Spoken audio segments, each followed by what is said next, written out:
most sports polls. USA Today Sports' Bob Nightingale discusses MLB's most iconic rivalry. USA Today Sports San Francisco, in his heart of hearts, Archie Bradley still envisions himself as a starter. That's how he became a top 10 overall draft pick, and how he reached the major leagues. Then again, that was Andrew Miller's trajectory as well. Miller bounced around for 5 seasons mostly as a starter until finding his niche in the bullpen and turning into one of the game's most devastating weapons, a reliever capable of deciding a game by entering in crucial situations and stifling the opposition. In the 2016 American League Championship Series, Miller earned MVP honors by striking out 14 and 7 2/3 scoreless innings. More MLB news. Much as he yearns to start again at some point, Bradley also relishes the notion of becoming the right-handed version of Miller. He first showed signs of having that capability last year, in his third season with the Arizona Diamondbacks after going a combined 10-12 with a 5.18 ERA in 34 starts between 2015 and 16.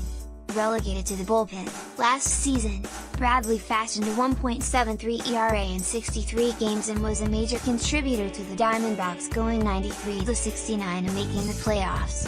Going into this season, the Arizona has considered moving him to the vacant closer spot but realized the club could extract maximum value from Bradley as what pitching coach Mike Butcher called a multifunctional reliever, similar to the role Miller performs for the Cleveland Indians.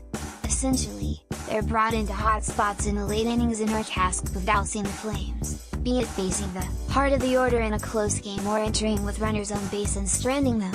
They're game changers, because they can stop momentum or stop a rally in the 6th or 7th inning, and next thing you know, you get to the 9th inning and you have your closer in there, said San Francisco Giants manager Bruce Bochy, who referred to Miller and Bradley as having very gifted arms. In his 8 appearances this season, Bradley has thrice entered in the 7th inning or later with runners aboard. Other times he has been called on to face the opponent's toughest hitters. His one save opportunity came in the 9th inning with a 2-1 lead Monday against the Giants' 1-2-3 hitters. He retired them in order and is allowed 1 run in 8 2/3 innings. He was a really good high school quarterback, played in a big stage in Oklahoma in the whole Friday night big game, Butcher said. He likes to be out there and he's fired up for it. I think it's a great role for him where he can go out there and put out the fire anywhere there's traffic on the bases. The role also requires a knack for quickly adapting to whatever's working that day and the ability to bounce back from rough outings, a lesson Bradley learned last year from veteran reliever Fernando Rodney, who encouraged him to remain the same person regardless of the results. That message was underscored in a May 29th game when Bradley, riding high with a 1.23 ERA, came into the 9th inning of a tied game in Pittsburgh and was greeted with a walk-off home run by Pirates outfielder Andrew McCutchen. 2 days later, Bradley pitched 2 scoreless innings in a 6-5 Diamondbacks victory. It was kind of a moment where I realized that sometimes you do make the pitch you want to, and you get beat, Bradley said. The next day you're right back in there in the same situation. Nobody cares about the homer you gave up yesterday. No one feels bad for you. It's a loss. After you shower, it's gone. What might be harder for some players to wash off, is the sense they're not getting fair compensation for their performance.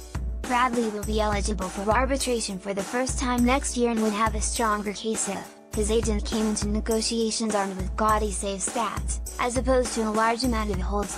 Bradley said he's not concerned about the numbers, noting that some non-closers are beginning to get their due. I know holds are not the power number that saves are, but look at what Andrew Miller's doing, and Chad Green with the Yankees, said Bradley, 25. I think you're starting to see the value of what we're doing. The early part of the offseason confirmed that notion has set up relievers like Brian Shaw and Jake McGee, cashed in with 3-year contracts worth $27 million each. The likes of Brandon Morrow, 2 years, $21 million, and Tommy Hunter, 2 years, $18 million, also did well. More to the point, Bradley spoke loudly with his actions early in the spring, before the Diamondbacks named Brad Boxberger as their closer. Said manager Torey Lovullo, Archie beat everybody to the punch and came into my office and said to me, I don't care where I am. I don't care about money, status, anything. I just want to win a championship. And if you need to put me there, instead of, I support it. I want to help this team win. The high-energy Bradley, who has become a fan favorite around Phoenix, with his animated manner and engaging personality, enjoys the adrenaline rush of coming into tight spots and doesn't mind the spotlight. On April 21st, the Diamondbacks plan to hand out a bobblehead at their stadium depicting Bradley pointing to center field, replicating his gesture after hitting a 2-run triple in last October's 11-8 victory over the Colorado Rockies in the NL wildcard game.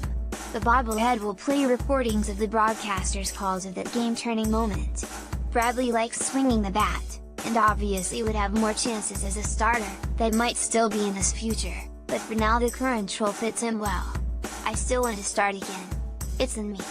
I don't think the verdict's out on me as a starter, Bradley said, before adding, "Look at what I'm doing. It's fun. I get to contribute. I'm pitching a lot and they're big situations that matter for this team."